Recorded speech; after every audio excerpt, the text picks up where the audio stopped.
What is going on, people of YouTube? My name is Kurtyoy, and of course, I'm doing a video about England leaving.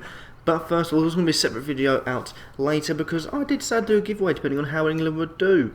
And unfortunately, they flopped. So on the screen, well, in the description, I suppose, you can see the prizes that are available to you. However, I will be extending the deadline. So if you haven't entered yet and you want to enter into a free giveaway, a chance to win something for free, links in the description on how to enter and where you can enter. So, may as well get on with that. Secondly, what a shambles. What an absolute shambles. There's not one single person I can think of that is 100% to blame. And that's the worst part. You've got Roy Hodgson. Obviously, everyone is going to be chucking the microphone at him like, well, what do you say to this? Come on, how do you react to this? And of course he resigned, his contract was up, and most people saw it coming. He wasn't going to get a new contract after being, beaten by some Vikings.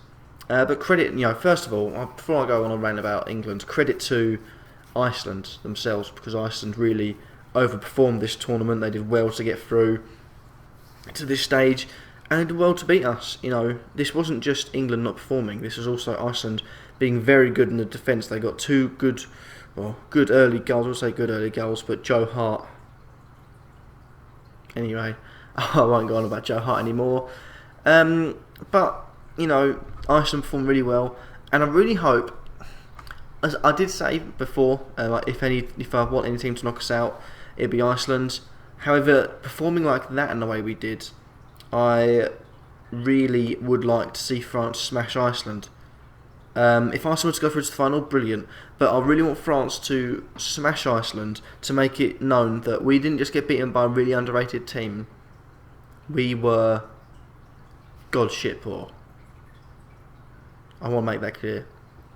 But of course, Roy Hodgson.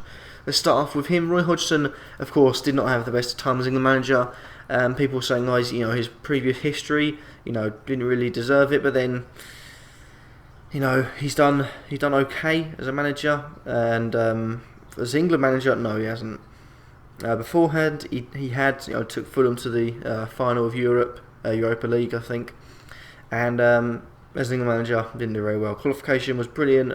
Inside tournaments, so poor, so poor. The only team we beat in the last two tournaments are Wales. Wales have gone ahead of us and into the quarterfinals now, which in itself is nice. See a home nation go through, but I can't believe we're out. Second of all, the players. Hodgson is to blame. I think the tactics were poor, but to be honest, the tactics created a lot of chances. There were a lot of times players had good chances to shoot and shot, but shot wide. And I'll target a few players. Can't see many people point fingers at certain players. I'll start off with Harry Kane, the most informed striker. Proved that he's not only one season wonder but a two-season wonder. Hopefully being a three-season wonder next season. And what happened to him? Why did he not score? He didn't seem lucky himself. Why was he on set plays? How was he on set plays in the first game in the friendlies? How did he remain it on the group stages? And how did he even get onto it in the Iceland game? I don't know. But Harry Kane, shocking. Shocking tournament from him. Second of all, Joe Hart. Awful. I think things that there's either 7 or 5 shots he faced and 4 goals let in. You're looking at the Bale goal. You can see that being a mistake. You've got the missed, the save that he just clawed at and it went dribbling in anyway in the Iceland game. Should have really saved that. Didn't. Went in. You've got the Russian game. You can say that's 50-50 between him and the defender. But that was, again, pretty much his fault. Came, marauding off his line in no man's land. Ball goes looping over, headed in. So Joe Hart really had a tournament to forget. And is he our best goalie? Because it's strange because you see it like this tournament. You've seen Joe Hart awful, but previously against Barcelona, he's made some fantastic saves. I just feel like the summer will give him a chance to recuperate, sort of gather his thoughts because the tournament wasn't his best for him. Should he be, exiled from the England team for a bit? No, because it's just a poor run of form. Everyone has poor run of form. And thirdly, the third last player I really want to go at is Sterling. And I really, put a strong case for Sterling. And I thought, at the start of that game, excellent, because he was running past players, he's run through, got us a penalty. Really, keeper shouldn't really be going out for that, he's going out for a goal kick. And I thought, excellent, finally Raheem Sterling is going to start, running past players. The Raheem Sterling that got him to the place he is, the one that runs past players. No, he doesn't. And that's the bad thing, is that he didn't run past players again. And my dad actually posted a thing on Facebook saying the player that completed the most take-ons was Marcus Rashford, who came on in the 86th minute. He was joint with Daniel Sturridge on 3, and Daniel Sturridge played for the entirety of the game. That's awful. That's shocking. And I really made sure, of my opinions were felt that Marcus Rashford shouldn't have gone to the Euros, but he was the one who made an impact. Putting out the fearlessness. Even Vardy, wasn't the one running forward. But you see Rashford, he came on against Iceland, and every time he got the ball, he was running and making that change. Where was that? That should have been on at half time. I mean, I didn't tweet it for it because, of course, I was watching it at a bar, because of course I'm in America, and that's not on.